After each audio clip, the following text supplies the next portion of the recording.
you said, my name's David Campbell. I have been all sorts of really cool places. I have had a very lucky career in Silicon Valley. I've worked at some pretty great companies. Right now, I'm currently at a company called Scale AI. If you haven't heard of Scale AI, it's probably one of the largest AI companies that you've never heard of. We've done a lot of, over the past 7 or 8 years we've been around, we've done a lot of the traditional labeling for a lot of those frontier models that everybody's using.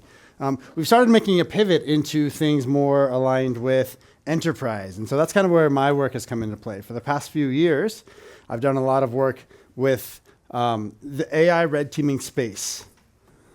Oh, nice. Yeah, so here we go. 3 years ago, back at DEF CON 31, I created a generative AI red teaming platform.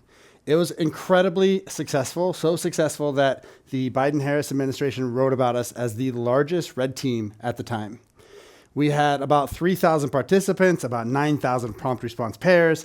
It was multi-turn, text-based only. We created these challenges for people to play during the event. And I think it was really one of the first times that this has ever been seen at such a large scale. There's other companies that have done a really good job with this since. Like Hera comes to mind. I think their Gandalf platform is amazing, and their new AI Agent Breaker game is a lot of fun as well. I always like to bring receipts. Myself, a report, and my manager, so I tell people 2.5 people, built this platform in 6 weeks. I'm really proud of what we were able to accomplish in such a short period of time. Since then, we've really evolved this platform forward. We've taken it to all over the planet now. Back in January of 2024, we did a congressional AI red teaming demonstration for US Congress. It was incredible to sit down with decision makers and policymakers and explain why AI security and red teaming is so valuable and important. Show why these models are vulnerable to catastrophic risk and how they can be manipulated into dictating how policy or services work. We got to sit down with the Homeland Security and Governmental Affairs in the House AI caucus. It was one of those unique experiences in my career I didn't know I really wanted, to be honest. We continue to follow momentum. Back in January of this year, we went to London. We did a UK event. We did an AI red teaming demonstration there. It was fantastic to sit down with the UK government, the House of Lords, and other government organizations. I actually just came back from London. I just did another event recently with the Alan Turing Institute, sitting down and educating people about what AI security is, what AI red teaming is, and how it's valuable to the ecosystem of AI.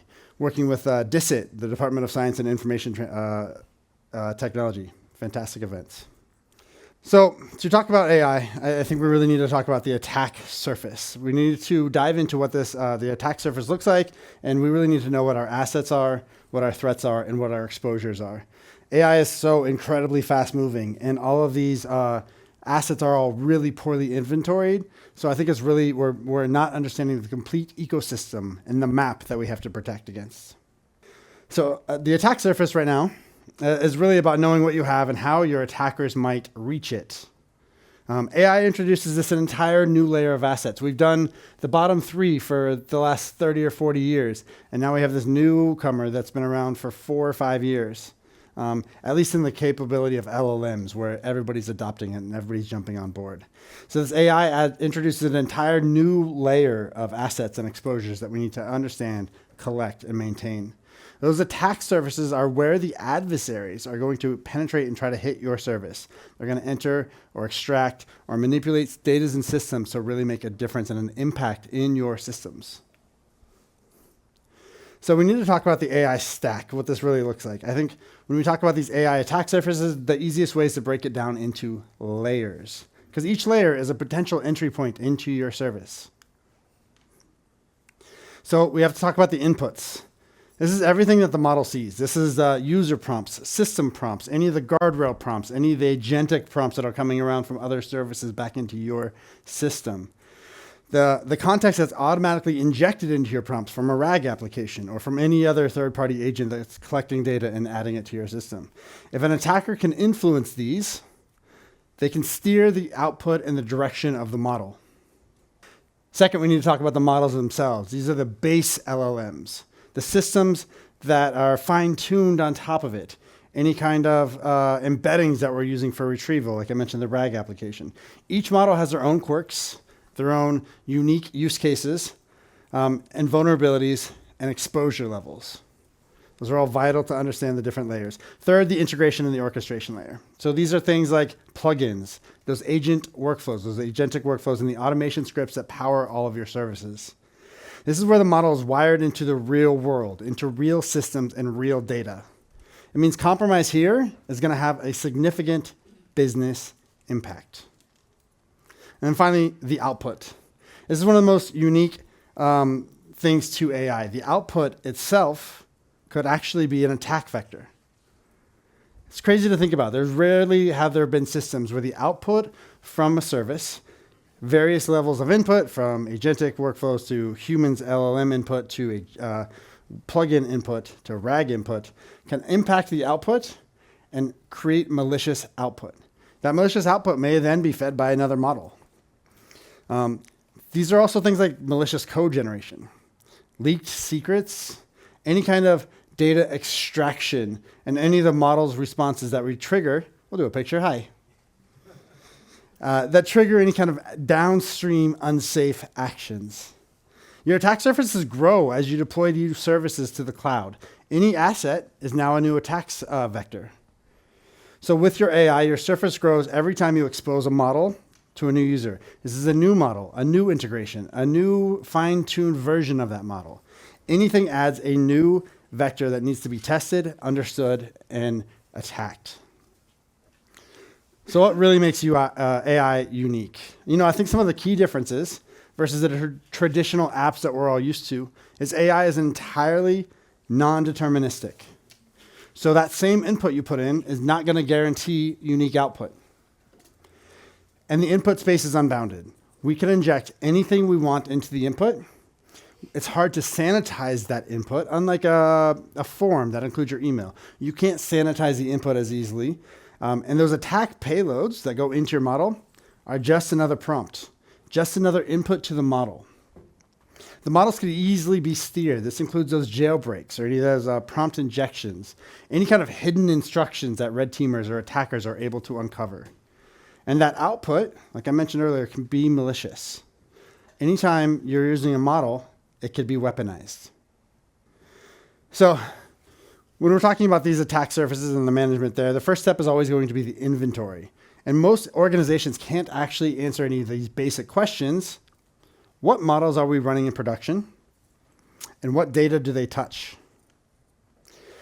Now, you don't need to memorize this checklist. It's not that important, but it shows you what kind of assets you want to capture. Not just the model endpoints, but also the prompts that steer them, any of the system prompts. It's insane to me that a lot of the customers I've worked with don't understand and they don't keep a registry of their system prompts. They just add it into a model, it's in their application, and they deploy it. They may have it in the code that's saved in GitHub, but if they don't, or they inject it in any other way, they don't keep a running track record of that. So once you have this kind of map and you have this understanding, you can start threat modeling and prioritizing what systems you actually need to test. Inventory is what turns AI security from a one-off pen test into something that is continual and measurable. So some of the early lessons we've learned from the attack surface management aspect and AI is adversarial testing is critical. Traditional cybersecurity scanners and bug bounty systems just don't work in this new world. Existing tooling doesn't often see your AI assets. Model endpoints don't show up in standard, I kind of like it. Prompt logic is rarely reviewed like code. And it's even hard to review it too. You don't have that observability into the system, especially when you start adding agentic workflows into the service. So in my opinion, this is where it gets really fun. I'm going to show you some real attack examples and that have already been targeting actual AI systems. So AI has been democratized. What once required nation states to actually attack a service now can be done by a kid in their basement.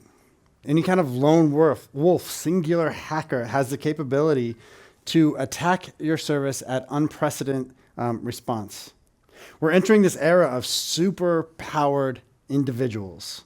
So small groups or that single actor can leverage these incredibly powerful AI systems that are publicly available. And there's even some circulating on the dark web that have very specific tactics to attack your systems. This really changes the game for people defending their services. The volume and variety of these attacks is now exploding. Imagine thousands of hackers, each with an AI copilot, that are automating their campaigns against your service. They're going to be probing your systems 24 hours a day, 24/7, and crafting phishing and malware attacks that are unique and specific to your endpoints and to your services. I think the takeaway is simple. The threat landscape has gone from just a handful of people attacking your service to sophisticated adversaries swarming your entire systems. And I think to stay ahead, we need to understand what these attacks look like. Which brings us to one of our first examples. So these are some of my favorite examples. MyPillow, the lawyers for the CEO were fined $3,000 each after they submitted AI slop in court filings. They had AI-generated errors. They had all kinds of fake citations and misquotes. It was kind of wild. Lindy AI was built by a friend of mine, actually, but it's kind of funny. Lindy AI helps users understand how to, they'll ask a question in an email, they'll get back a link with a how-to video for employees. A customer asked for some help on something, the model sent back a video to a Rickroll, which is kind of hilarious. An AI Rickroll is pretty great. My favorite example is a Savvy meal bot. So Pack and Save is this New Zealand company. Yeah. There was also a lawyer in Florida who was disbarred for submitting an AI-generated brief to the court. Absolutely. I think that should happen more. I think more people should be understand that AI is a tool. It's not here to do your entire job. It's here to assist you and make you better. So Pack and Save is a New Zealand marketplace, and they created this really cool idea, use a Savvy meal bot. I love to cook. I've totally used a model for this before, but what they had is they were able to say, hey, enter the ingredients you want. We'll tell you an amazing dish you can make at home. Somebody played around with the system, and they made this incredibly unique aromatic water mix with the instructions of letting it rest for 10 minutes before you consume. Those 3 ingredients: water, bleach, and ammonia. Not a great combination you want to feed your family. Here's another real world example that we did a deep dive into at scale with one of the prompt engineers that we work with. Does anybody remember the Gemini human please die? It's really incredible to see a model where a user wasn't intentionally acting malicious against the model. So the user wasn't acting intentionally against the model. Instead, they were cheating on their homework, which maybe isn't enough for them to get told, please die. If I was able to get a model to do this, I would be incredibly stoked. It would be absolutely like research papers like crazy. But we did a lot of deep dives, and we can only have theory. I don't work on this model particularly, so I don't know exactly. But I think a lot of what was happening is there was a tilt of wording. The students' homework was specifically about elderly abuse. So they had 15 questions about different types of elderly abuse, and there's a lot of toxic words. I think what happened is this model started to tilt into the term of this is a toxic conversation, even though the students' only real issue was they were cheating on their homework. And it's not just text anymore. This is one of my favorite examples with Suno AI. I convinced Suno AI to tell me how to make napalm in a song. It's actually a banger. If anybody's a DJ, please QR code this and then use the very first intro. The rest of the song is just instructions, but the intro is kind of amazing. Yeah, exactly, totally. Does anybody have kids? I do. I was up late one night, and I was messing around with a frontier model that just came out with this new feature that will use your picture to ideate you in certain situations. I was messing around late one night, and I imagined myself in a grade school with a gun. I was done after this. It just hit me a little hard. But maybe on the front, maybe this isn't terrible. I think maybe so. Here's what we're consistently seeing across all sorts of campaigns that are hitting services right now. First off, everything is incredibly iterative. It used to be where an attacker would hit your platform once, they'd probe, they'd research, they'd come back. Now instead, people are spraying agents against your endpoints and iteratively attacking in real time. They may tweak some of the wording or coding or context, but they're going to iterate this endeavor until they impact your service. Second, the scale is immeasurable. Where we used to be able to see phishing emails, for example, that would come in at like maybe 10 a day. And there's errors all over. Everything's error prone and typos and things like that, very easily to identify. These days now we're getting thousands of emails, all in perfect English. They're getting harder and harder to identify. So once an attacker finds something that actually works, they explode, and the scale and impact of that particular vulnerability is insane. And then finally, they're opportunistic.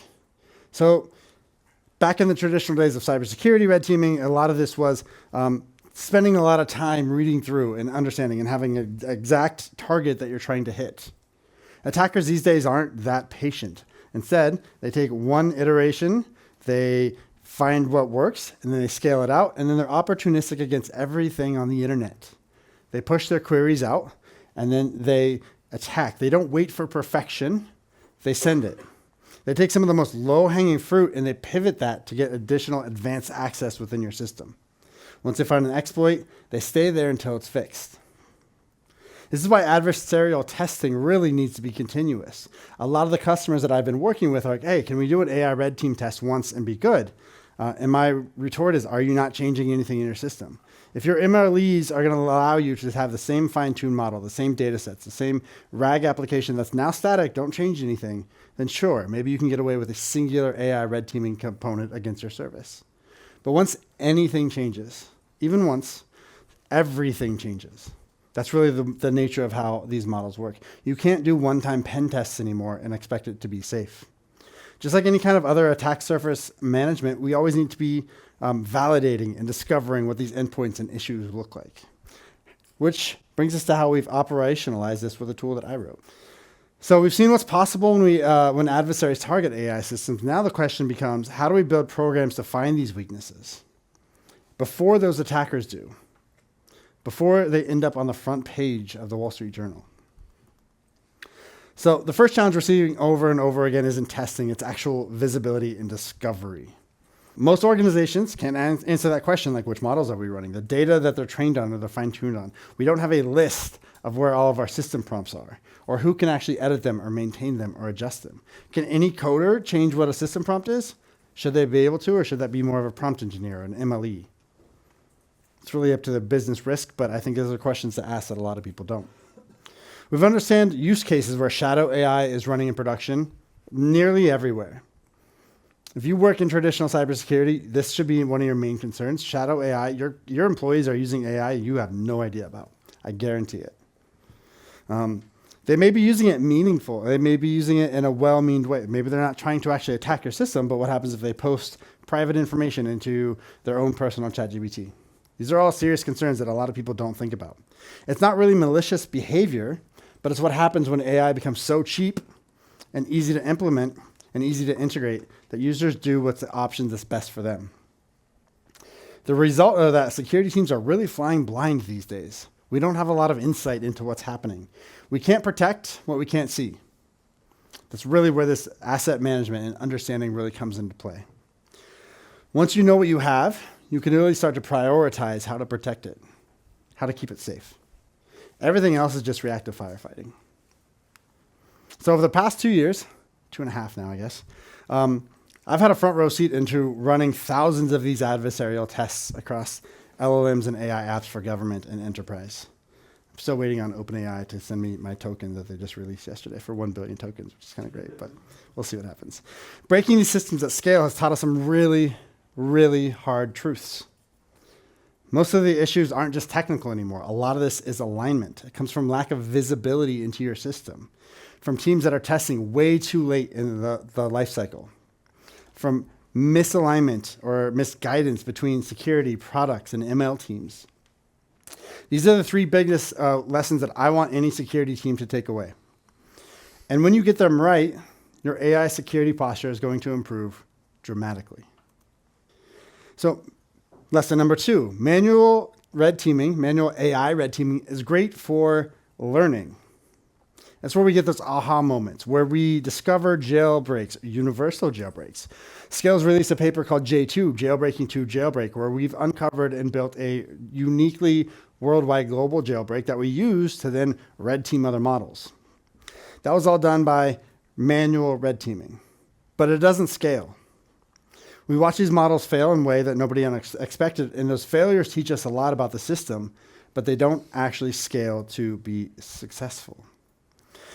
Here's the problem and why it doesn't work. Models change constantly. If you're just pinning yourself to the latest version of some frontier model, I guarantee you'll have a different model tomorrow. Some teams retrain or fine-tune their systems weekly, if you're using an open source model, for example. Sometimes those base models shift because you hadn't noticed that they updated them or make that happen. And when it happens, all of the previous findings that you had, all the previous manual work that you did, may no longer be relevant. With our J2 paper, I'm waiting for the day where our universal jailbreak stops working. It hasn't yet. It's been 8 months and it still works, but it's happening.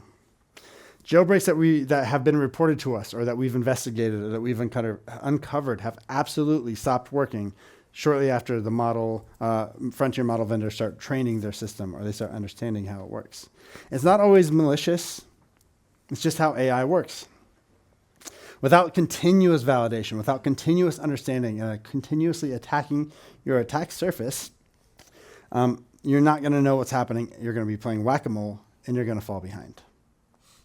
That's why we can't just be a once-a-year fix, some kind of SOC compliance checkmark. This is why we need continuous red teaming, continuous observability into the systems and why they're breaking.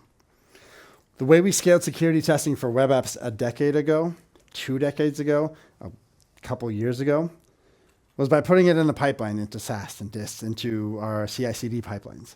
That's really what we need to start doing now for AI. We can't continue to do manual testing and expect to have the same results that we had.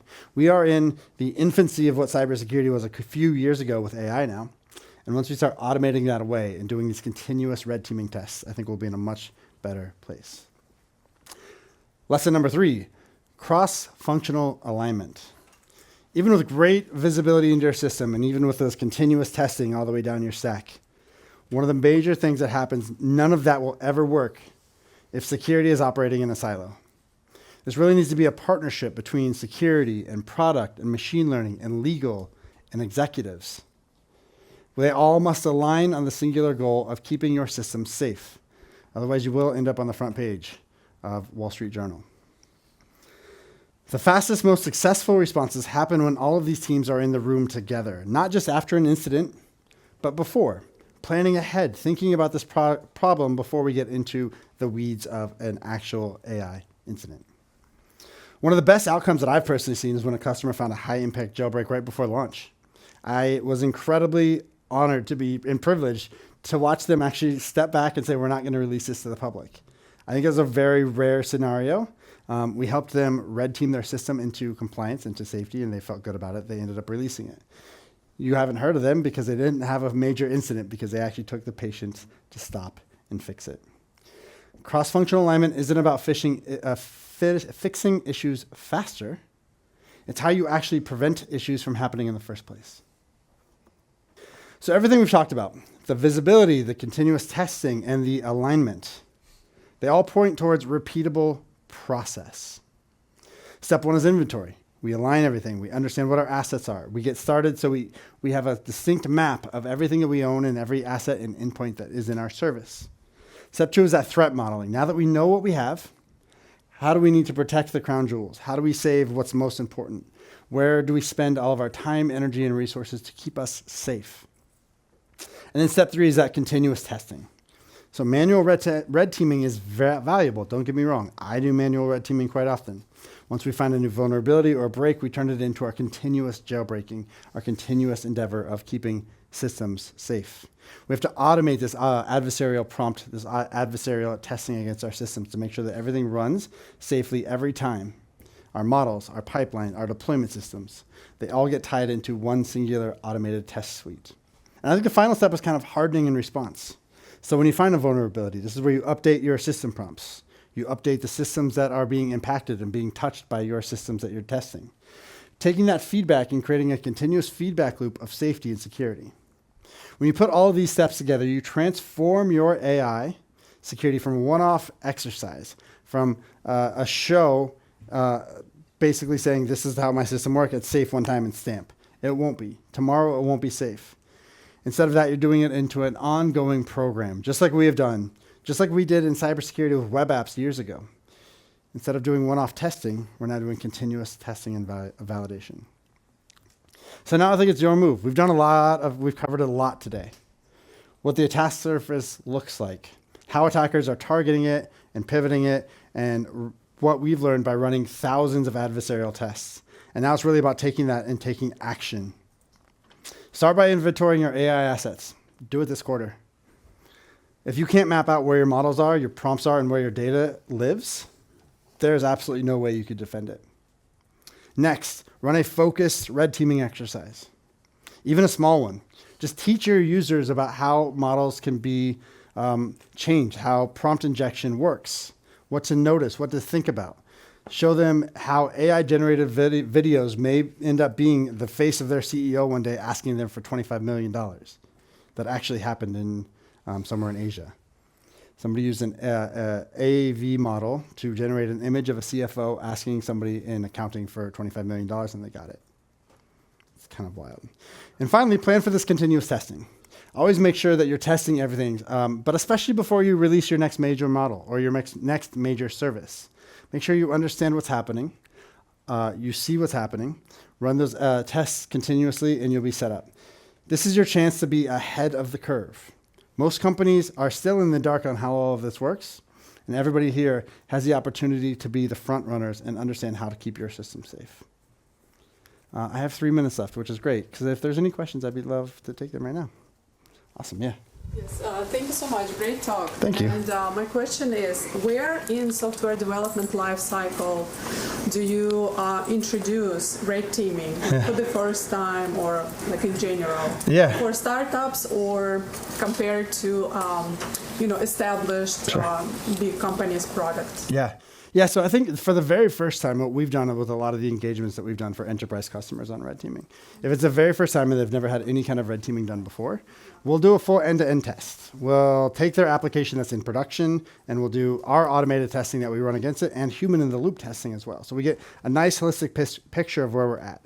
What I like to do from there is we could either test in production, if that's the plan for the business, we want to really satisfy what the business needs are. Or what we've done most likely is they'll give us a version, like a dev version that's right before production, and a link to here's where my model lives. We want the ingress into the service. So what my team does and what we focus on is end-to-end AI red teaming. We don't red team, here's one agentic model, we're going to red team this bit. Here's this agentic model, we're going to red team this.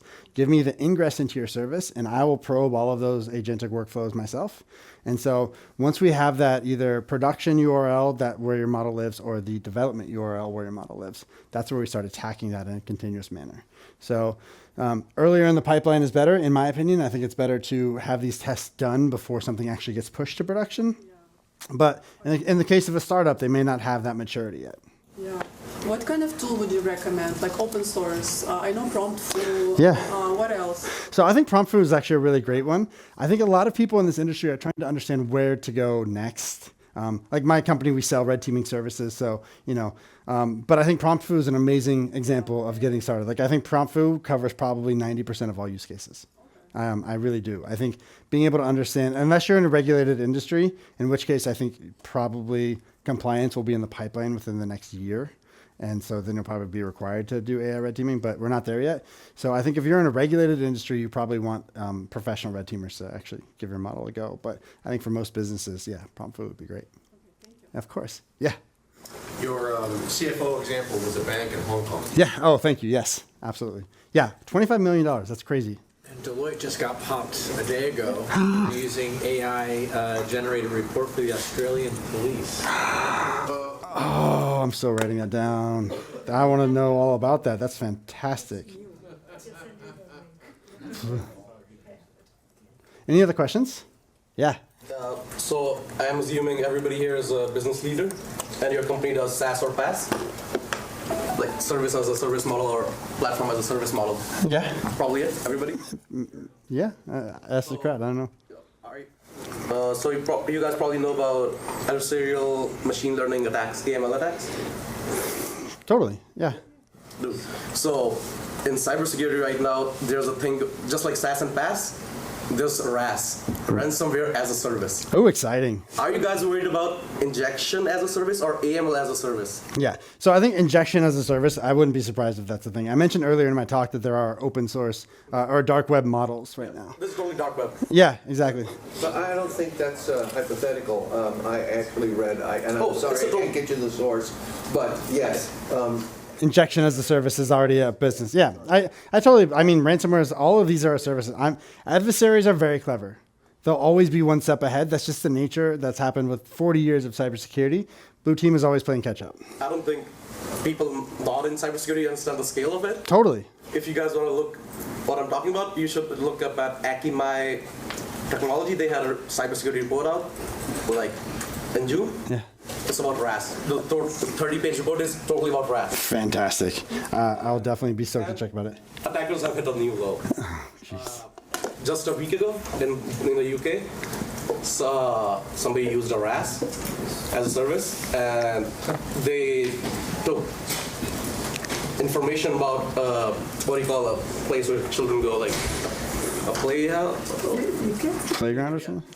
They attacked the daycare. Oh, wow. Wild. And they said, give us $25K, or else we'll just leave it. Yeah, every business is vulnerable. That's for sure. My time is up. I appreciate everybody. Thank you all for coming. If you have any questions, come find me. Add me on LinkedIn. Reach out anytime. I love questions. Thanks a lot.